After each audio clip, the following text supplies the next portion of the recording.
Good morning, good afternoon, or good evening, whenever this newscast is finding you.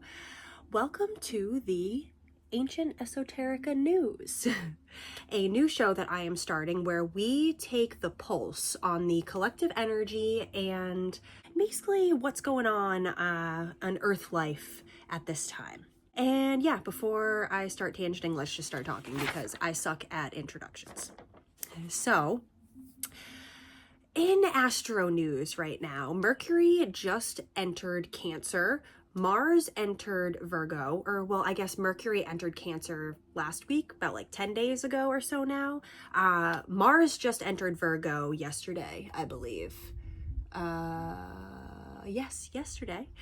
And Cancer season is beginning on Friday. So we're really feeling the final push of this Gemini season, which really occupies us within our minds, the kind of split between our mind and our body, our ego and our spirit, really bringing our awareness to these mental realms and this sort of duality within the human experience, which is that we are a mind, but we are also a spirit or a soul.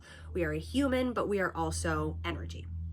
So balancing these dualities and kind of finding that middle point in between it all.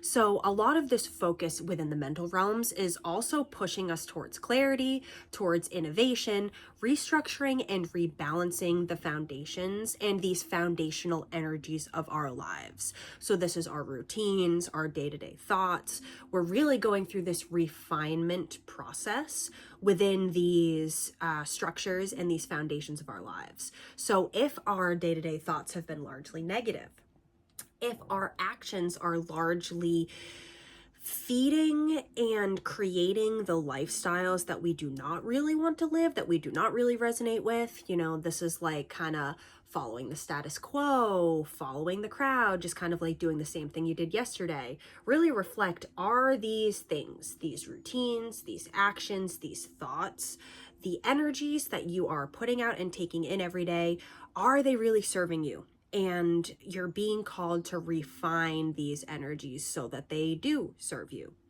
Because a lot of this mental energy, a lot of our consciousness is largely isolated within our minds. So a lot of us can thrive during these airy seasons like Gemini season, Libra, Aquarius.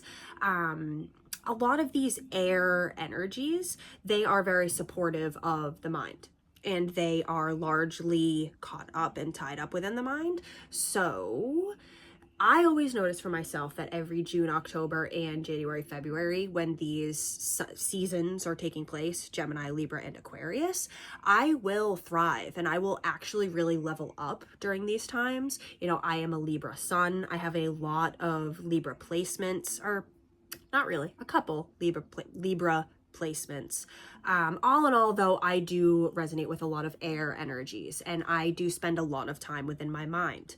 And now this is a collective theme as well, because as I stated, a lot of humanity's consciousness has been largely isolated within the mind.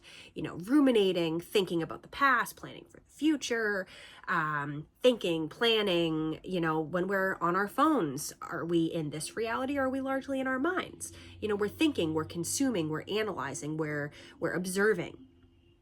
So during these largely mentally oriented seasons, we are expelling and experiencing a lot of mental energy. And if this can be particularly chaotic or stressful or overwhelming or just really ungrounding, the best advice I can give is to come back into the heart, to shift our awareness into our heart center and into our embodied awareness so that we can ground and declutter our minds. Because if our minds are really cluttered, we're going on the hamster wheel, we're just thinking, we're ruminating, we're regretting what we didn't do in the past, we're thinking about what we need to do in the future. When we're always in that mental energy, it's best to kind of just like take a pause, take a breath. It's not bad. We are at this time where it is going to really benefit us to exercise our minds and to use the positive outlets, the positive expression of our minds to create change, to brainstorm, to visualize what we want to create and what we want to move towards, instead of just, reacting and just doing the same thing we did yesterday. Very valuable to use our minds and that visualization, imagination aspect of it. However, if we're too isolated up there, and if it's not really the best place to be up there, stuck in negative thoughts, intrusive thoughts, negative thought loops, defeatism, all of that, shifting our awareness out of that mental realm, even just for a few moments, and into the heart, into gratitude, into presence, just focusing on the breath, the in and out of the breath, the beating of the heart, that can really ground us and can kind of snap our awareness back into the entire reality, instead of being just isolated within the mind. Because sorry, I'm trying to read my handwriting. Oh, I wrote let. I thought it was a 6. It says let. So I had wrote down a quote from one of my favorite astrologers, Leah Whitehorse Astrology. She's on Instagram. I believe she's on Facebook and YouTube as well. Give her a follow. She posts daily astrology updates, and I've been following her for years, and I really, really resonate with her little mini energy updates that she does. But so a quote from her from earlier. She spoke the other day when speaking about Mercury entering into Cancer on June 8th.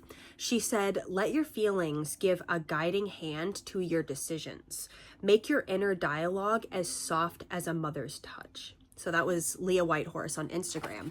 And what this really spoke to me was, I feel like it really cut straight to the point of a very positive action step as we are navigating this intense mental energy and a lot of this just intensity in general within the human experience. We can really tune into our feeling realm. And as we're making these pivotal decisions, as we're contemplating change, spending time in that mind, we can fuse that with our feeling realm. So we can let our feelings and what feels good be that guiding hand to our decisions. So if we have to make a decision, instead of deciding solely on logic, really employ that feeling realm as well. What is going to feel good? When you're planning out your day, are these choices that you are committing to, are they going to feel good as well as look good? Are they going to bring you the results you desire as well as feel good within your body? And so as Mars enters Virgo, our energy, or this collective energy in general, is really wanting us to shift our focus onto productivity while also penciling time for rests. So our mental realm is going to be overstimulated. It's going to be a little overactive. It's going to be doing its thing, especially through the rest of this week, which is really only a couple days because Cancer season begins on Friday. So for these next few days, as Gemini season wraps up, the focus is going to be largely on our minds and on our productivity. Are we taking action towards our goals? Are we actually contributing to the things that we want to build? Are we doing the things that feel right and true and just within our integrity? A lot of focus on our doing the productivity of our day, the results we are producing, and making sure that we are penciling in time for rest, as I stated.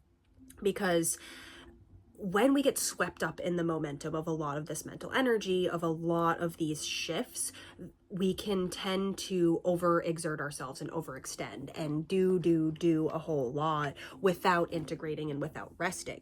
So that is why we want to make sure we set aside time for rest, even if it's committing to a daily meditation routine if we have not done that, committing to some downtime, some leisure time in between tasks, taking a 5-minute rest, laying down for 20 minutes, taking a few breaths for even just 5 seconds in between conversations, in between tasks.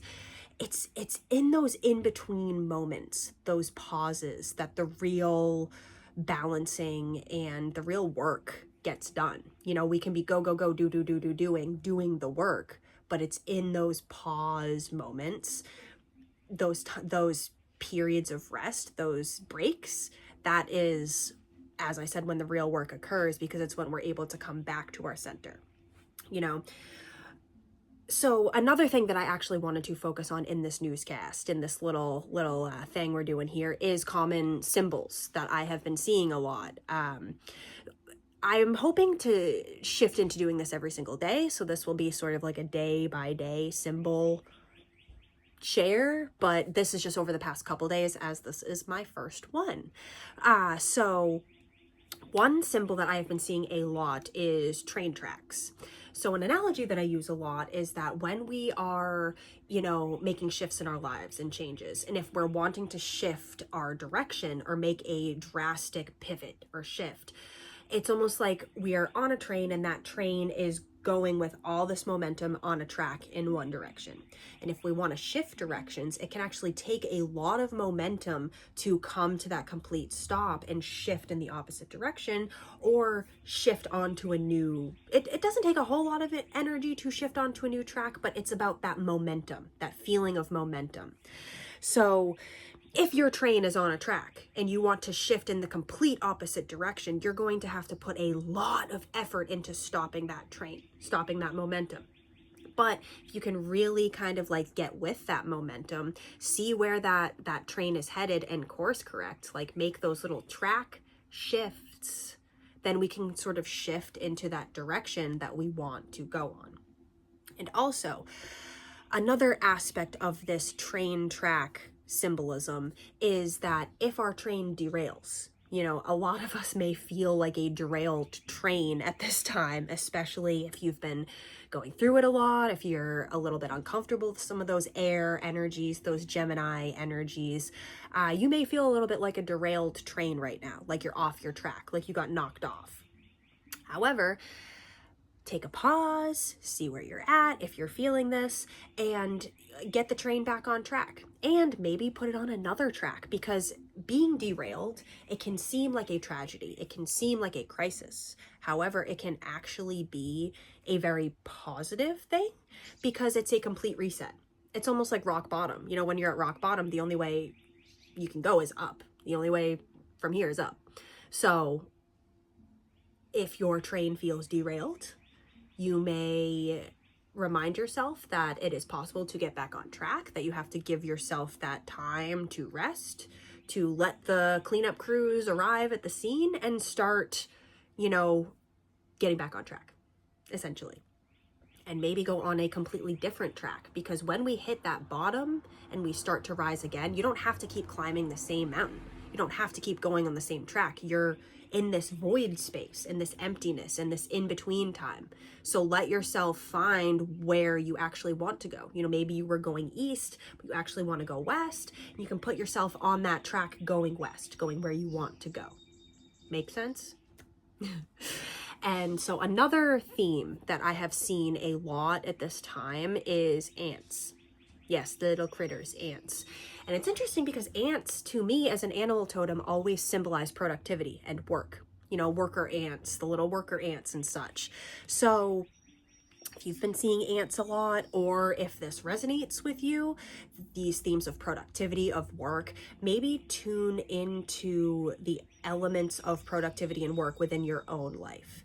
You know, are you needing to step up and do a little bit more work? You know, have you been slacking off? Have you been taking a little bit more time than usual to come out of your winter season? You know, maybe missing spring altogether, still in that winter. Well, we are approaching summer. The summer solstice is this weekend, first day of summer in the Northern Hemisphere. So you're going to feel a little bit like a fish out of water if you're still in your winter season, but the energies all around you are shifting into summer. This doesn't mean, this isn't a bad thing. This doesn't mean that you need to start working, you need to go, like jump into the momentum of summer. But if you are feeling a little bit off as you're still in this winter season, it may benefit you to take steps to increase your productivity, even if that's just like, you know, getting these little 5-minute tasks done per day, like getting one task done per day. Maybe it's getting out of bed. Maybe it's decluttering, organizing, sweeping your floor. shifting more into that productivity, especially as we shift into the summer months, into the harvest season, because summer and a lot of this energy currently, harvest energy, it's a lot of things are culminating, and a lot of us are starting to reap the rewards of the seeds we had sown early in spring. So if we've been aligned with the seasons, if we've been coming out of our winter season, we've been stepping into spring, you know, what's the word? Planting, there it is. Planting the seeds all throughout this spring season. Well, you're going to start experiencing some of the results, some of the fruit, the flowering and the blossoming of those seeds. So yeah, ants. If you have been seeing ants, feeling into this productivity energy, find ways that you can just like tune into taking a little bit more action, maybe being a little bit more productive and stepping more into your work, but in a way that's not going to burn you out, that's not going to overload your nervous system, and in a way that is sustainable and balanced for you as an individual. And then the last theme that I wanted to speak on was strength. This is strength as an archetype, but also as the tarot card. So the Strength Tarot card contains a woman, an angel, you could call her a goddess, and she is she's petting in her hands a lion. And this Strength card always symbolizes to me taming the beast within. It symbolizes, you know, like this woman is petting this beast, this lion. She's not domesticating it, but taming it. And taming this beastly energy, which can be temptation. It's the lion roar, the beast within us that is, you know, intense and ravenous and desiring. You know, succumbing to the temptation, you know, overdoing it, ravenous, beastly energy. You know, when we tame that energy, that is how we cultivate strength. Like, I believe strength is truly cultivated in the ability to say no, in the ability to, you know, not give into the temptation and to be disciplined, you know, in a balanced way. Because if we're too disciplined, you know, if we cut ourselves off too much, we deny ourselves too much, then we are going to create this festering shadow that is going to rear its head, and it is going to get what it wants. You know, it's like a little kid. If you are constantly denying them, they're going to be rebellious and they're going to get what they want. And then in the end, maybe they realize they didn't actually really want it. It was just that denying that they needed to break through. So when we deny ourselves too much, we, like I said, we create that shadow. You know, if you're constantly saying no to yourself, you're going to like overdo it one day. Like if you want to quit an addiction, every teaching that I see about this says you cannot force yourself to step away from an addiction. You can force yourself to quit cold turkey, but you're always going to be thinking about it. Like if you're always denying yourself, eventually you're going to break and you're going to give into it. Relapse, as they call it. The way to shift away from addiction energy is to reinvent your identity and to naturally shift out of the desire cycle of wanting that thing, you know, into not even wanting it because you don't identify with it in the same ways. And that's a whole other rabbit hole that I'm not going to go down right now. However, this strength energy, this discipline energy, this, you know, telling yourself no, in strength and in discipline, and also telling yourself yes, not necessarily as a reward, because when we're in this like, you know, resistance reward energy, I feel like that can also be a pendulum where we're like resisting, saying no, and then reward, like it's a pendulum between the extremes. So when we can, you know, lean into pleasures, lean into the temptation in a more like controlled and conscious way, that's, I feel like, how we find this balance within these temptation and desire cycles.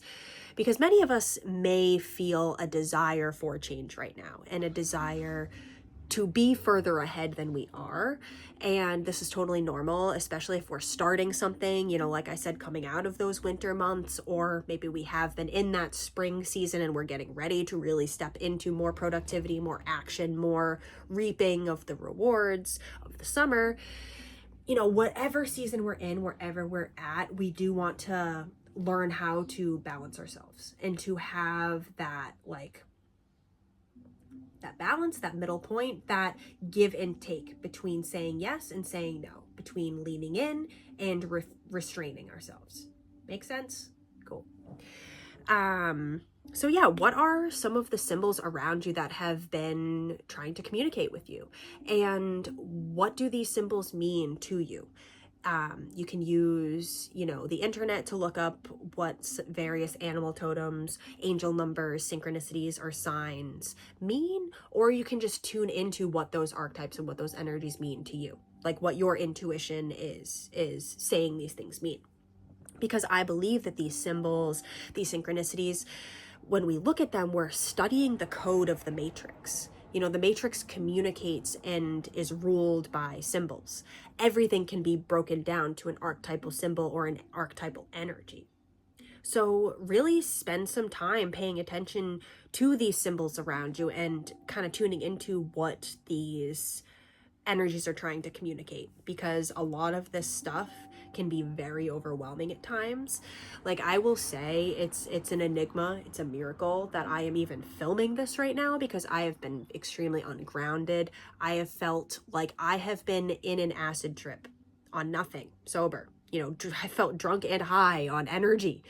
And it's been intense at times because I'm just like swirling around in this vortex of energy and in this cosmic energy.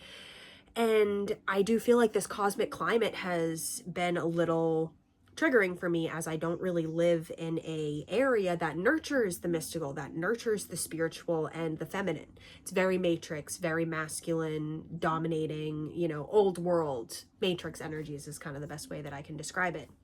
And so if you've been feeling these energies, you know, resulting from solar flares, these energetic transits, and just the shift that the earth and that the humans on earth are going through, just know you're not alone.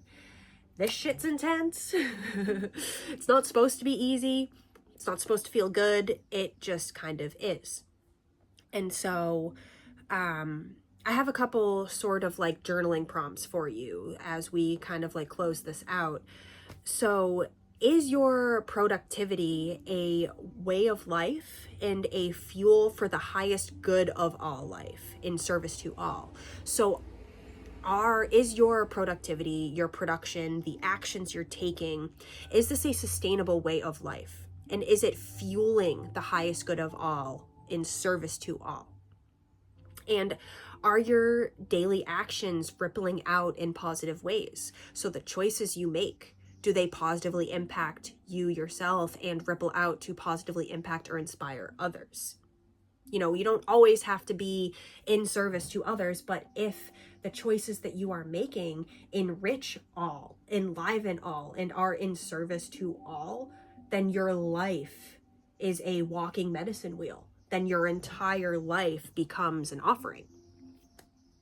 Food for thought.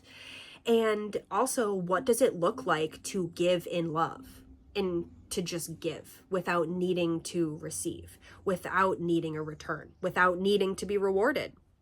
You know, what does selfless service really look like to you? You know, giving something just to give, just in love. Really, really sit with that. You know, what does it look like to give without getting anything, without being rewarded? What does that look like and feel like for you?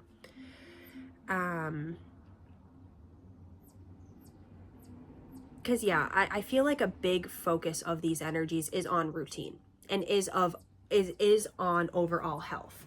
You know, Mars in Virgo very much puts the spotlight and the emphasis on health and sort of like rewiring and restructuring our lives to just be a walking prayer, to be sustainable, and to just really just realigning our lives to contain real sustainable practices. That's kind of what I'm getting at here.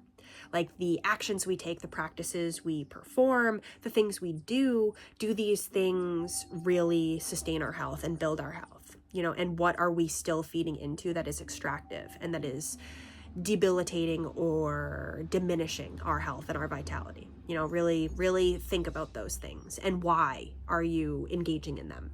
You know, why? What do you perceive you're getting, even though your energy is being extracted, but also maybe where are you being distracted and not realizing where your energy is being siphoned or taken. You know, when you're scrolling on social media, is that giving life to you? Maybe a little bit when you like connect with cool posts and like learn new things, but you're being distracted as your energy is being siphoned when you're scrolling on a phone, watching TV, you know, food for thought, things to think about, you know. So yeah, and also you may feel invited to cleanse the systems of your body and your mind. Mental cleansing can be meditation. It can be focusing on your breath and your heartbeat, as we spoke on at the beginning. Cleansing your body could be doing like, you know, a water cleanse, water fast, parasite cleanse, lymphatic drainage, you know, cold plunge, sauna, going for a walk, anything that really like clears the energy. You know, even a rest, a nap can be really clearing and rejuvenating for us. So tune into what you need and really focus on cleansing. You know, prepare for the summer season, prepare for the solstice, Cancer season beginning. You know, a lot of shifts are underway this week. So yeah, I would like to pull a tarot card real quick to close things out, and then we'll end with a closing prayer. Hope you guys liked this little new age newscast. It will be definitely more structured moving forward, because this is something that I have wanted to do forever, like literally since childhood. I used to play news. I used to try to do little like film little newscasts and like with my cousins and all this stuff. So this is very special to me, and I thank you guys for bearing with me as I am a little all over the place starting this first episode here. But funny, could be because I was just talking about work and the, you know, productivity and my passion for this that I am engaging with right now. But our tarot pull for this newscast is the 8 of Pentacles. And this card I feel like is really, really, really, really, really relevant for this energy that I was taking the pulse on, because it is really about productivity and putting in the work and really like reaping the rewards for the work that we're putting in. You know, to me, 8s often, you know what, I saw something in this book right here that I want to see real quick. Yeah, so the 8 of Pentacles, it symbolizes success and self-appreciation, the end of a cycle of learning and new opportunities beginning to unfold. So the 8s always symbolize change, cycles, and movement. So I feel like this is, and we'll speak from the beginning of this year, 2025, until now, I feel like this is sort of the process that we've been on. Like, we've been refining our skills. We've been putting in the work. We've been in the production process of our work. We've been producing something, and we are getting to the point where we are going to be really experiencing the results and the culmination and the completion of that cycle. We've honed the skills. We've started. We've put in that foundational work, and now we are going to be stepping more towards mastery. We're not a master yet, but we are on the path, on the train track, to becoming a master. And that is through refinement of skills, through the repetition, through putting in the work, ant symbolism, you know, like it's all wrapped up in it. So, but I do want to say underneath that card was Temperance and 4 of Swords. So as you are refining your skills and putting in that work and stepping into more success, remember that balance. You know, 1 foot on land, 1 foot in the water, 1 foot in work, 1 foot in rest. Or, yeah, you get what I'm saying. Like, spend time working, but also pencil in those periods of rest, because that's what this card is all about. It's really about that rest and connecting with spirit and getting those spiritual messages in those periods of rest. So remember to balance, don't work too hard, but like keep going. Keep that momentum going if it's working for you. And if it's not, shift the direction of your train, shift your track, shift your momentum, and you're going to really experience very positive results as a result of that. And so I would love to end this with a little prayer and a little sort of intentional offering for you as you go about your day and leave this little newscast video energy pulse update thing. So you may close your eyes if you're driving, or if you don't feel comfortable closing your eyes, you may keep them open and just really bring your awareness within, into your heart, and maybe take a breath. And I would like to invite us all, as we are connected with this heart center, as we are connected with our spirit and our soul and the energy that animates all things, I would like to set the intention that may all of us follow our hearts. May we all follow the pulse of truth, of love, of abundance, of wonder, and of mystery, especially as we traverse dark, cloudy waters, as we enter this unknown, as we are within this void space, within this womb. May we all remember who we are. May we all follow the truth. Because, hey, I always hear Blue of Earth say this, but I don't know what the truth is, but I know what love feels like, and I follow that every day. So follow love. Remember love. If you spend a lot of time in your mind, come back to love. May all beings remember what love feels like. May all beings remember how to tap into that love, into that source of infinite love, abundance, grace, pleasure, joy, everything within. Because there is an infinite well of energy within us, an infinite spring waiting to be tapped into. Many of us have just forgotten this, but we're remembering now. So may you all remember. May you remember who you are at your core. May you remember that you are love encapsulated in human form, that you are energy, you are light, you are quantum, spiritual wisdom, knowledge, energy, all contained within this physical form. Let's sit with that for a second. That's pretty wonderful. That's pretty magical.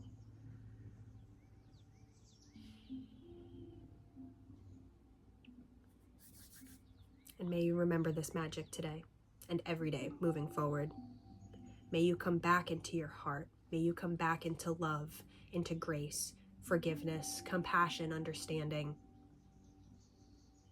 May you raise your vibration out of fear, out of lust, out of anger, greed, revenge. Releasing the need for revenge, releasing the need to fight, to control, to hate, to push, to shove. Release.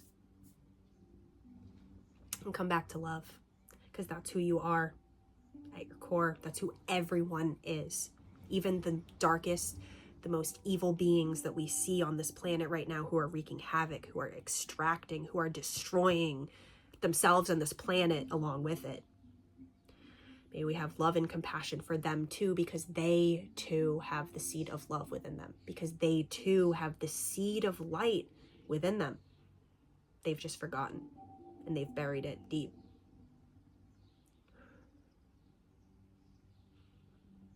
May we all remember and move with love, not fear. Treat all with respect instead of hate. Release the burden that we have to do it all ourselves, because we don't, and give it all up to God.